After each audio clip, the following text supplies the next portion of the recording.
Hey kids, some heroes are born, some heroes are made. We're about to tell the story of one hero, known as Hercules.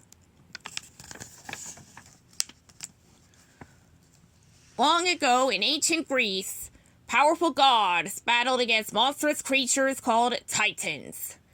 The Titans loved to make trouble. They caused huge earthquakes and giant tidal waves. So Zeus, king of the gods, zapped them with mighty thunderbolts and locked them away. Peace was restored, and from high atop Mount Olympus, the gods ruled the world. Many years later, Zeus's wife, the goddess Hera, gave birth to a baby boy named Hercules. Zeus was very happy and very proud. His son was strong, just like him. To celebrate Hercules' birth, all the gods gathered around to see the baby and give him gifts. Zeus made a special gift for his son, out of clouds, a winged horse named Pegasus. But not everyone was happy for Zeus. There was one god who did not like him at all. He was Hades, lord of the underworld.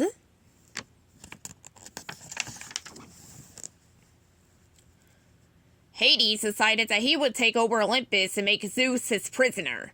When the time was right, he would unleash the Titans. To find out if his strategy would work, Hades went to see the Fates. The Fates were three sisters who shared one eye and could see into the future. They told Hades that he would defeat Zeus in 18 years, when the planets lined up.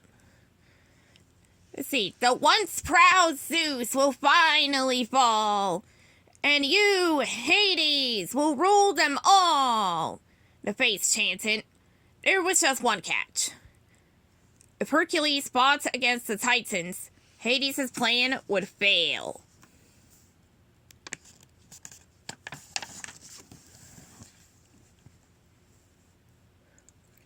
Hades decided to get rid of little Hercules. The Lord of the Underworld sent his henchmen, Pain and Panic, to steal the baby and feed him a potion that would make him human. Pain and Panic went to Mount Olympus and snuck into Hercules' room. They grabbed the baby and took him down to Earth, where they started to feed him the potion. After a while, they were interrupted by a kindly older couple named Amphitryon and Alcmene. Pain and Panic ran away and left Hercules behind. The couple decided to adopt the baby. When they saw the gold medallion of the gods around his neck, they knew Hercules was not a normal baby. Because he hadn't finished the potion, Hercules was still as strong as a god. But now he was human. As Hercules grew into a teenager, he was strong, but he was also clumsy. He did his best to fit in, but something always happened to make him stand out. When he tried to play a simple game of catch, he knocked over the stone pillars in the marketplace. Hercules knew he didn't belong. Seeing how sad he was, Amphitryon and Alcmene told their adopted son about his past and the medallion they had found around his neck. Maybe the gods will have the answers, Hercules said when he saw the medallion. He decided to go to a temple and find out.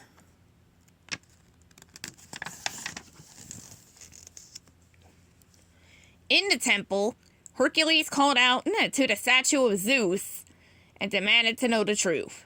With a mighty bolt of lightning, the statue came alive. "Is this the greeting you give your father?" Zeus asked. Then he explained that Hercules was his son. He said that if Hercules could prove himself to be a true hero on Earth, he could return to Mount Olympus. Zeus told Hercules to go and find Philoctetes, who would help train him. As the young man turned to go, Zeus let out a loud whistle. Suddenly, Pegasus appeared. The winged horse was all grown up. Hercules hopped on the horse's back and set out to find the famous Philoctetes. Philoctetes, or Phil, agreed to train him. He made Hercules practice rescues to learn to control his strength. After a lot of training, Phil thought the young man was ready to be tested. So, they went to the city of Thebes. On the way, Hercules saw a woman being chased by a centaur, a beast that was half man and half horse. This was his chance to be a hero. He battled the centaur and won. At the battle, a woman named Megara saw what Hercules had done and was impressed. "My friends call me Meg," she told him. Hercules fell instantly in love, but there was something he didn't know. Meg worked for Hades. Hades had been keeping an eye on Hercules. The young man had been saving people all over ancient Greece and had never gotten hurt. Hades needed to get Hercules out of the way, so he forced him to battle the Hydra, another frightening monster. The Hydra was fierce and dangerous, but it was no match for Hercules. Hades was furious, so he sent Meg to find Hercules' weakness. Meg and Hercules spent a wonderful afternoon together. "Until I met you," Hercules told Meg, "I felt so alone." They hugged. Hades realized the two were in love and saw his chance.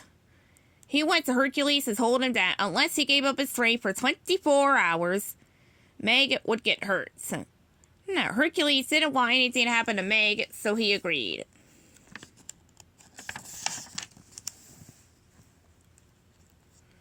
Now that Hercules was out of the way, it was time to unleash the Titans from their prison. With a zap, Hades sent all but one after Zeus.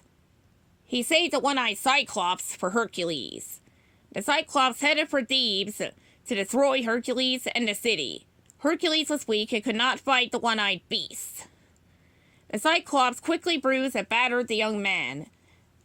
Just when he was about to give up, Hercules saw a burning tree branch. He used it to blind the Cyclops, who fell into the sea. Hercules had won again, this time by using his head. As Hercules celebrated his victory, a damaged column started to fall. Meg, who had come to find Hercules, pushed the hero out of the way. The pillar fell on her with a loud crash. Because Meg had been hurt, that meant Hercules got his strength back. Leaving Meg with Phil, Hercules headed for Mount Olympus to stop Hades and the Titans. He managed to defeat the Titans, but in the meantime, Hades found Meg and threw her into the Pit of Souls. Hercules knew he had to save her.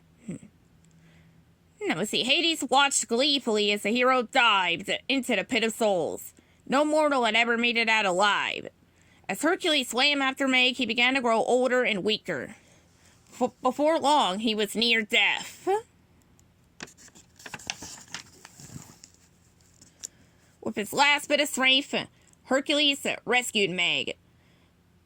He had proven he was a true hero. Now he could go home to Mount Olympus, but instead, Hercules decided to stay on Earth to stay on Earth. He belonged with Meg after all. The end.